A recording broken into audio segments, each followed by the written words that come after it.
Good morning.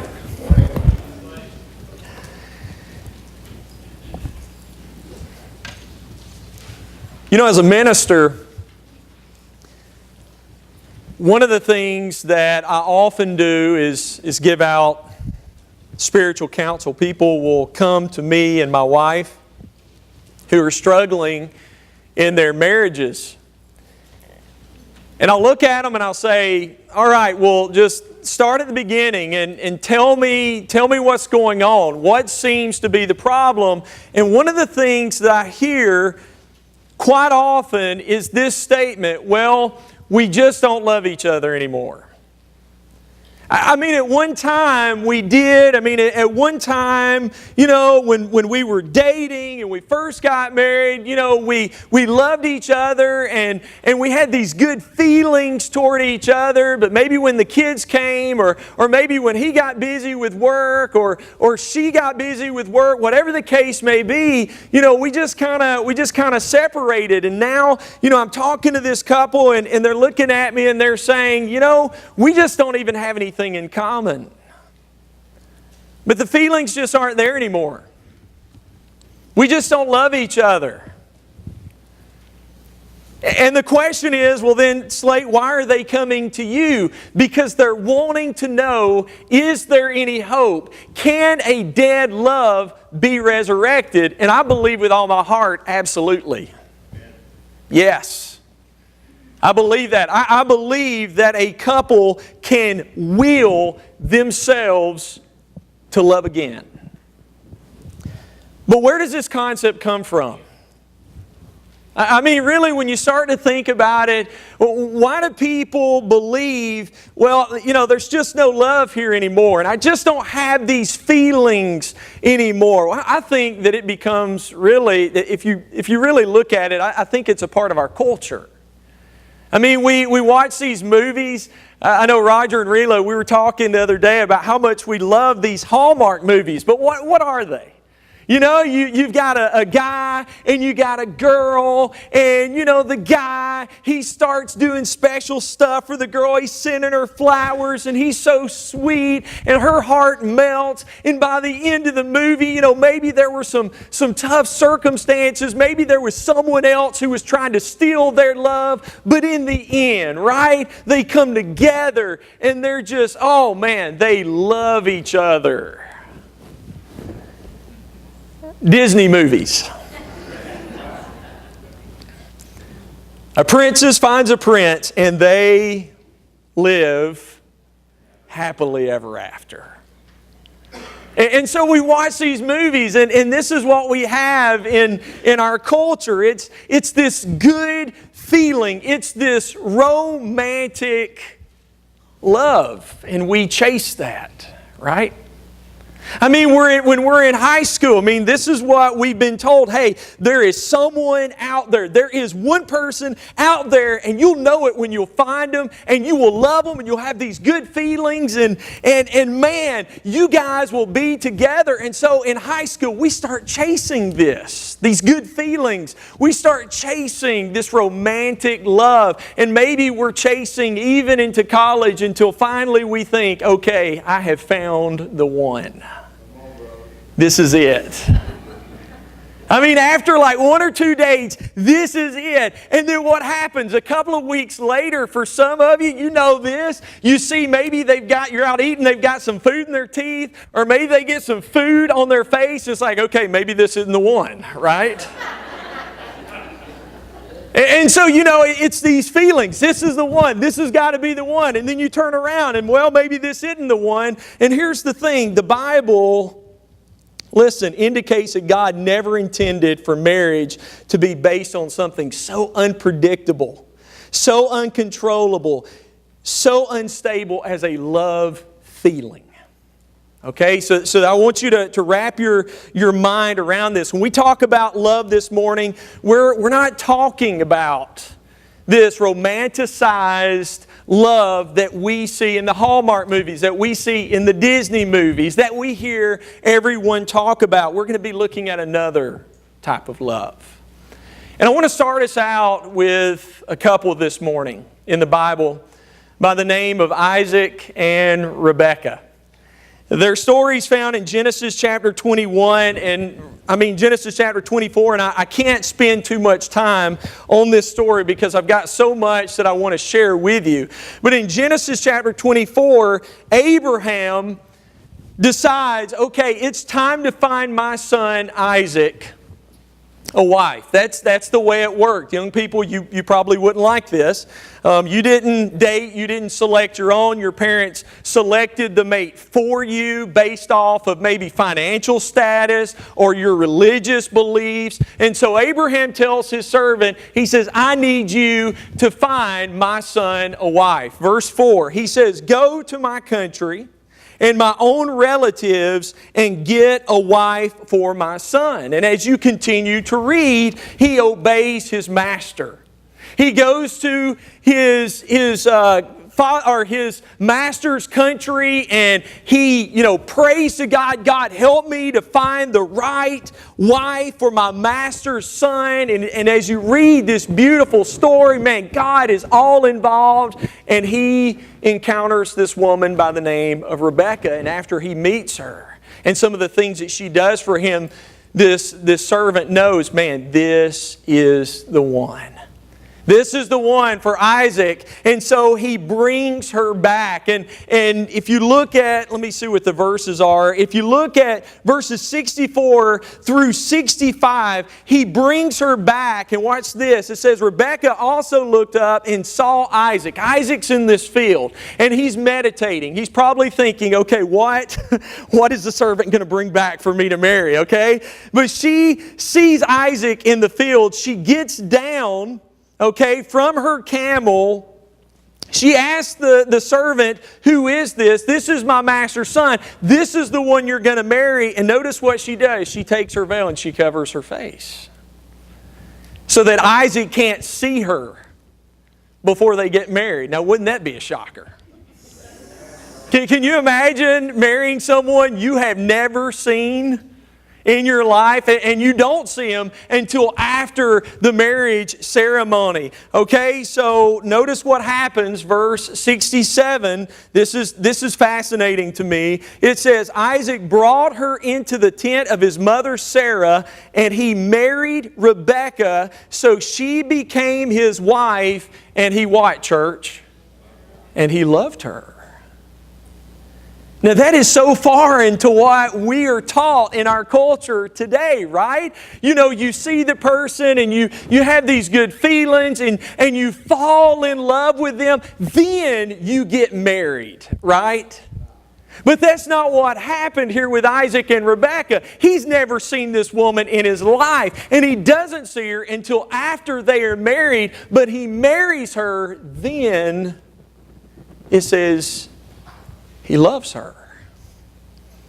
And that is so different, but what that shows us is that love is an act of will, not just an emotion of the heart.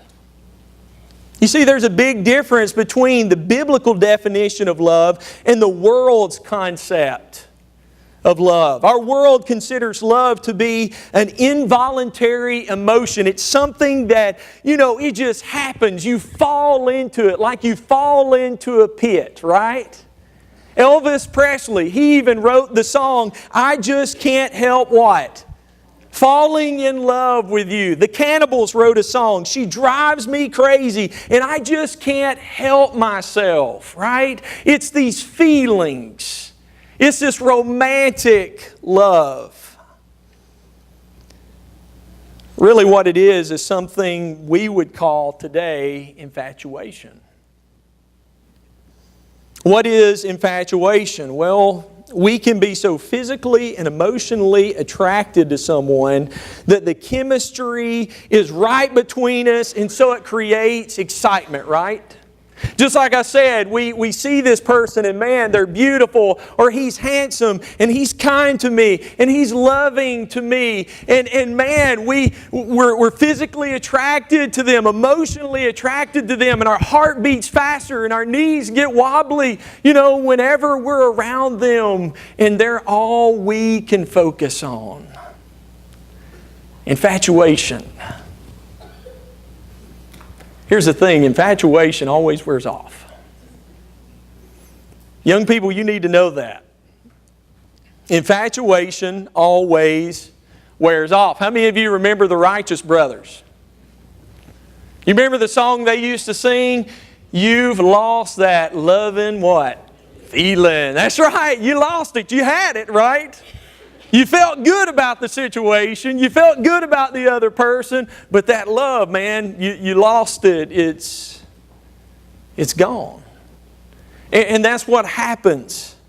Feelings are always temporary. And if you expect that emotional experience to last, or maybe even to intensify when you get married, let me tell you something. You can be very discouraged when you get married because it wears off. Heard about a guy by the name of John Turner. He talked about the infatuation with his wife. Actually went away right after the marriage ceremony.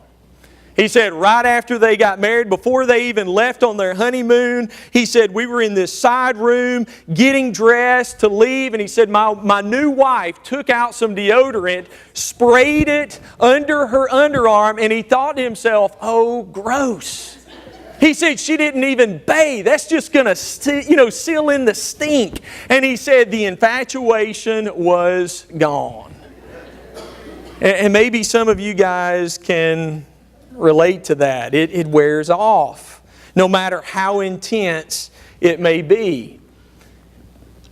But I see the infatuation, especially when I'm doing the premarital counseling. I love to ask young couples two questions.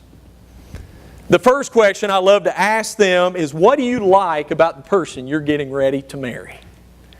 And oh man, both of them, man, they've got this list. He's so sweet. She's so kind. He is so encouraging to me. And I mean, the list just goes on and on and on. And then I say, okay, you ready for the next question? Absolutely. What do you not like about the person you're fixing to marry? And they both go in a deer in the headlight look.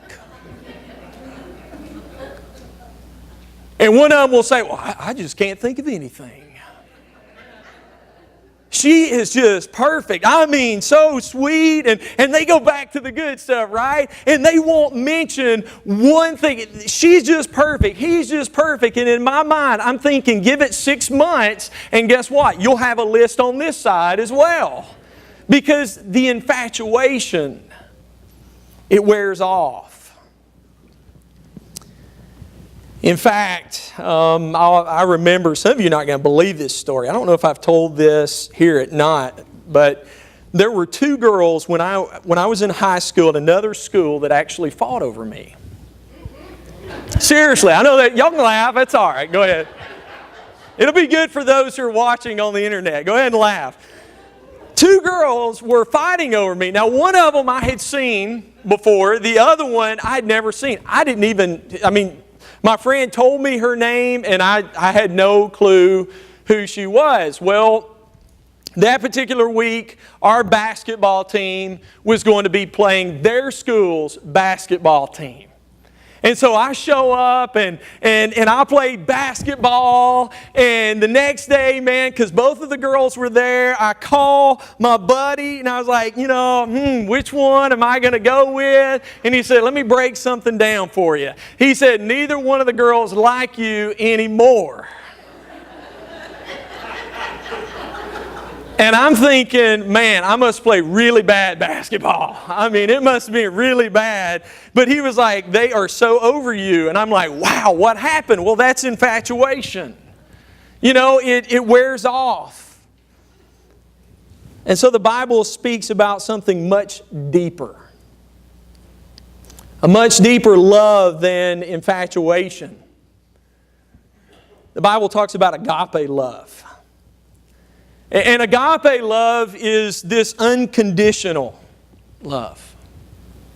Agape love is Jesus Christ. Even though, Romans chapter 5, even though we were sinners, even though we were His enemies, He still loved us. In fact, He loved us so much that He died for us. And God says, that's the kind of love that I want you to have for your spouse.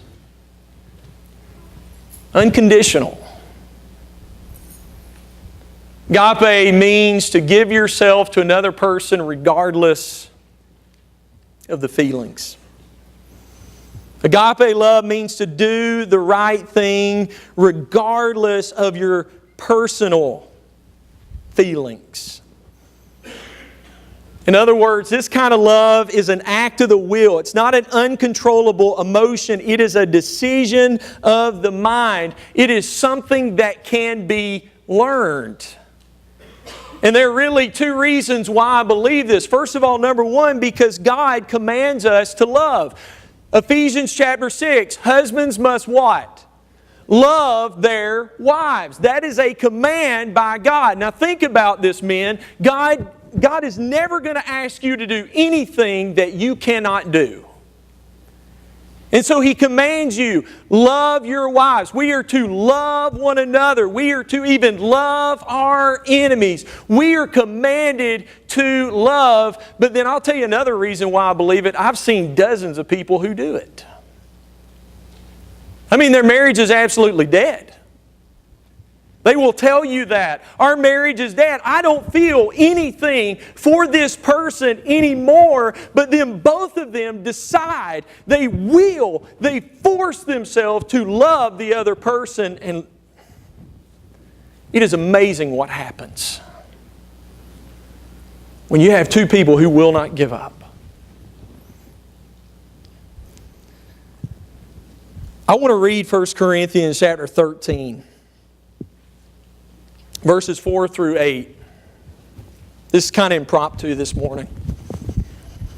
Because when I talk about love, I want us to know what love is really all about, especially in a marriage. Look at verses 4 through 8. I'm going to read this from the New Living Translation. It says, love is patient.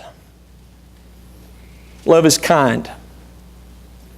Love is not jealous or boastful, or proud. Watch out for verse 5, or rude. Love does not demand its own way. Love is not irritable. And it keeps no record of when it's been wronged.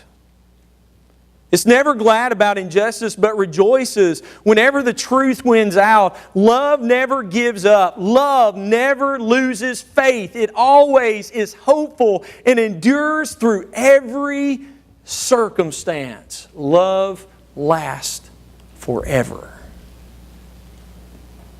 That's the kind of love I'm talking about. And that's the kind of love that we are to have for our spouse. But maybe some of you this morning, maybe the fire's gone out. Maybe you would openly admit this morning, my marriage is dead. Well, let me give you 6 things that hopefully will help you to rekindle that love in your marriage. First of all, number 1, make a commitment to your partner.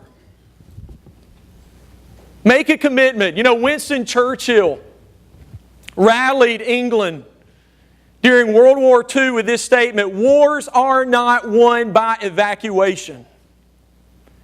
In other words, wars are not won by walking out, by giving up, by quitting.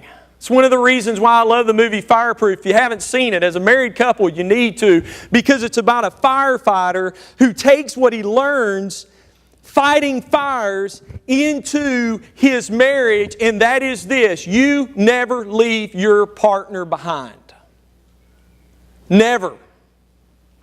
You don't walk out, you don't go around looking for love somewhere else. You never leave your partner behind. You commit. One of the things I tell my premarital counseling couples before they get married, when you get married, you never say the D word. That never goes on the table. You never say the word divorce. And sometimes we love that word. It's the atomic bombs of all arguments. Well, I'm just going to, and you lob that thing in there, boom, I'm going to divorce you. Yeah, I'm the winner. And whenever you feel like you've won, you've just lost. Because the Bible says when you get married, you become one. And so you commit and you stay committed. I guarantee you, most of you, when you got married, you made the commitment for better or worse, for richer or poorer, for sickness or in health. And here's the thing, it wasn't multiple choice. You committed to all those things. Someone once said, and I thought this was pretty good, if I can back it up, the grass may look greener on the other side of the fence, but it's always poison, and God put that fence there to protect you. You stay committed. Number 2, pray that God will change your feelings. And that's very important. Well, let me ask you a question this morning. How often do you pray for your spouse? Let me ask you a question this morning. How often do you pray with your spouse? But yet if I were to ask the question, do you believe in the power of prayer? What would you say?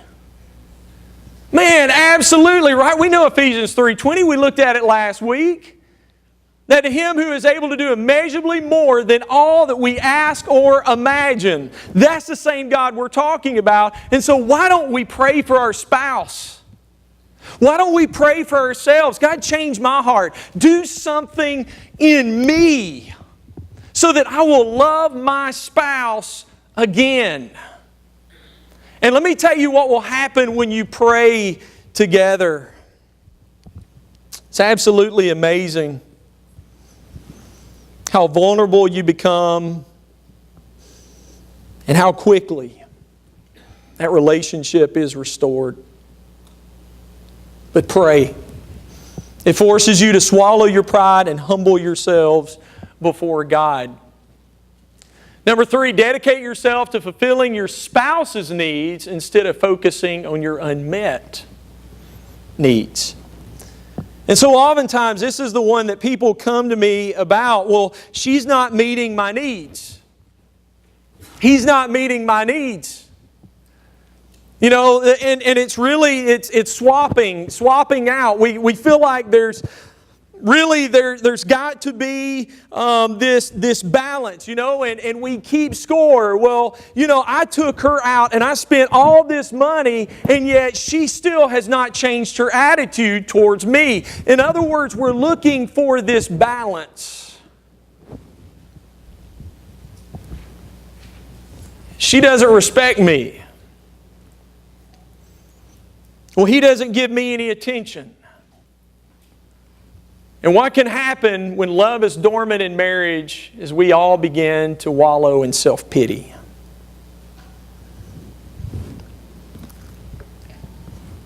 Sacrifice yourself.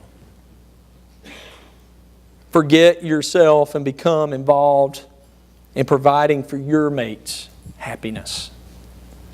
Heard a story one time, and I thought it was really good, about a lady who went to see a lawyer. And she wanted a divorce. And the lawyer said, okay, well, explain why. And she said, well, my husband, he's just a jerk. I mean, you know, he's not nice. He doesn't pay me any attention. He doesn't take me out on dates anymore. He doesn't compliment the way I look. We don't have anything in common. I'm just tired of it. I want a divorce. He said, okay. He said, how are you going to pay for it? And she said, well, I haven't figured that out yet. He said, I'll make a deal with you. He said, I'll take care of the divorce if you'll do something for me. She says, okay, I'm listening. He said, for 30 days, I want you to go home and I want you to treat your husband like a king.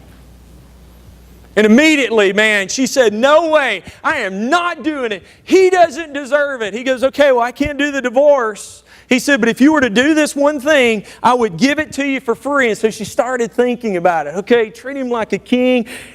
She's like, man, I don't know if I can do it. And then she thought, you know, at the end of the 30 days, after I've treated him so good, I can get the divorce. And man, that'll really let him have it because he'll miss me so badly. So she said, you got a deal. And so she went home, and for the next 30 days, she treated her husband like a king. She served him. She loved him. She was kind to him. After 30 days were over, the lady came back to the lawyer and he says, all right, he says, I've got your divorce papers to sign right here. All you got to do, I'm taking care of everything. And she says, divorce? Divorce that wonderful man?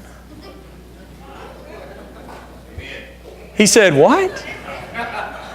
Yeah, he's wonderful. What do you mean he's wonderful? I went home and I did just like you said. I treated him like a king. I took care of him. I served him. And before long, it was so strange. He started dating me and he started doing all these kind things to me. And I don't want a divorce. He's the most wonderful man I've ever met. It's amazing what happens when we take ourselves out of the picture. You see, what I'm talking about is really getting rid of the selfishness and thinking of others, thinking of your spouse ahead of yourself. And it's amazing what happens when we do that.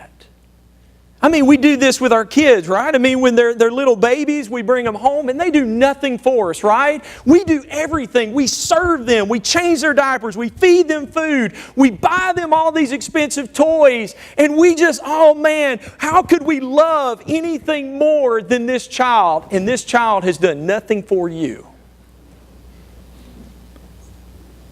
But you've learned to love that child. By sacrificing. You've poured yourself into that child. By sacrificing. And that's agape love. Number 4, deliberately act the way you wish you felt.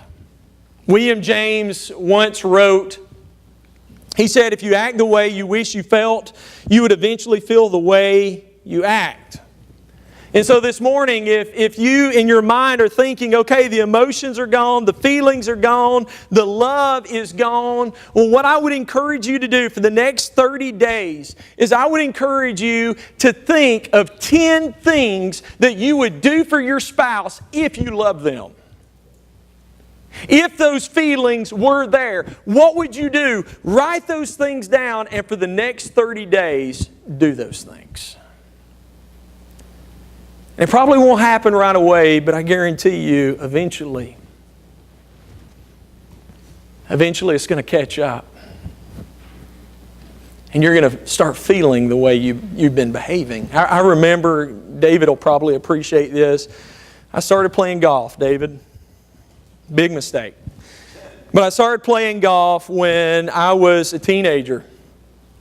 And my biggest problem was I was very stiff, still very stiff. And so I went out with my cousin Kenneth and his 2 boys. They were on the golf team. And Kenneth said, listen, I'm going to help you. Let me see you hit. And so I got up there, and in my swing, because of my stiffness, I was coming only about halfway back, and then I was swinging through, and my ball wasn't going very far at all. And he said, Slade, I already see the problem. He said, loosen up. And he said, I want you coming all the way back. And as you're coming back, break those wrists and then swing through. And I remember standing up there with him, and I tried to come all the way back and swing through. And I remember looking at my cousin, and I said, Kenneth, it just doesn't feel good. It doesn't feel right. And he looked at me and he says, listen, I don't care how it feels. That's the right thing to do. And he said, if you'll practice the right thing long enough, guess what? He said, you'll start hitting that ball a lot further and a lot better than what you're hitting it right now. But it didn't feel good. But it was the right thing to do. And some of these things, they may not feel good. Because maybe your spouse hasn't been even as far as the score is kept. Maybe they haven't been kind. Maybe they haven't been very loving. But it's the right thing to do for you as a child of God to treat your spouse with love. We got to hurry. Spend time together. And notice what I put at the tail end of that, just the 2 of you. Julie and I, when we first got married, we had a lot of time to spend with each other. We didn't have a whole lot of money, so there wasn't a whole lot of entertainment that we could be involved in. Not to mention the fact we didn't have any kids. So we got to spend a lot of time with each other, but then the kids came, and of course you combine that with ministry and homeschooling and all the things that we do, and that time now is very limited. And so we have to intentionally make time to spend. with each other. Whether it's to go out on a date, whether it's to walk around the block for an hour, and that's typically what we do, and we're just talking to each other, or at night we'll lay in bed and we'll just talk and talk and talk, usually till one of us falls asleep, and that's usually me. But, we have to make time for each other. And the reason I tacked on that last point, just the two of you, is because one of the things I see is couples, they feel awkward toward each other, maybe at the beginning of their marriage, and maybe they get bored with one another, and so they start bringing in other couples to spend all their time with. But I'm telling you, you need to spend time with each other, just the two of you, and the awkwardness and the boredom will leave as you strengthen and as you grow your relationship with one another. William James, there's another quote from William James. He said, "Oxygen is to the body what communication is to your marriage." Marriage is so vital, and our communication is so vital. And then one last thing, develop spiritual maturity. Jesus said in Matthew chapter 6, verse 33, "If you will seek the kingdom of God and His righteousness, all these things will be added unto you." Seek God. Seek God together as a couple. Go to church together, pray together. One of the things that Roger and Rela and I were talking about the other night is they study their Bibles together. That's awesome. That's awesome. God has got to be the foundation of our marriage. And let me tell you something. If you don't have the right foundation, guess what you've got? A crumbling building. A pile of rubble. And so build your marriage on the right foundation. Seek God together. I'll close out with this. There's an interesting story. There's a guy who is lame, has been lame for many years, and Jesus comes up to him and He says, "Do you want to be made well?" And that's kind of a silly question, but what Jesus is asking there is, do you have the will? Do you have the want to get well? I've got the power. If you really, really want this. And in a very similar way, I'm asking you this morning, to some of you who are saying, "You know what, my marriage is dead. It can never be any better than what it is right now." I'm asking you, do you want to be made well? Do you want your marriage to be better? Because I am telling you, we serve a God who not only can raise the dead physically, but He can raise a dead marriage. I believe that. I've witnessed it. I've seen it happen time and time again. But what Jesus is asking you is, do you have the will? Are you willing to make the commitment? Are you willing to do what I'm telling you to do from my Word? Are you ready to stay in there? And we talked about this last week, men. Are you ready to stay in there and fight? Because that's what it's going to take. Listen, so oftentimes, one of the reasons these types of lessons are so hard, and people I think many times don't really hear what I'm trying to say this morning, is because some of you may be thinking, "Well, Slade, of course, you're a minister. You've got the perfect marriage." And I'm telling you, it's not perfect. No marriage is. Julie and I, we have our struggles. We have our disagreements. We have our arguments. But we decided a long time ago that we were going to fight. And we were going to stay committed. And we were going to do everything we could. And sometimes we fail miserably at this, to love each other like God loved us. But I'm telling you, you can have an amazing marriage through the power of God. This morning we're going to offer the invitation. One of our elders will come down and take your confession. It may be that there are some of you this morning that just need to come forward and ask for prayers. Maybe it's prayers for your marriage. Maybe there's something else that you're struggling with. Maybe it's some sin. You know, sin can really do a lot of damage to a marriage. And maybe before you can have a stronger marriage, there's something you've got to get out of your life. Or it may be that there are some today who've decided, you know what, I'm ready to give my life to Christ. I'm ready to start seeking Him first. And I'm telling you, it's the greatest decision that you'll ever make. Because Jesus can take all those past mistakes that you've made, and through the power of His blood, He can take all those things away. And so this morning, if you need to respond to the invitation, or if you want to know more about Jesus, we'd love to talk to you. We also have a room in the back to my right where you can meet with me or one of the elders. We'd love to talk to you about anything going on in your life as together we stand as we sing.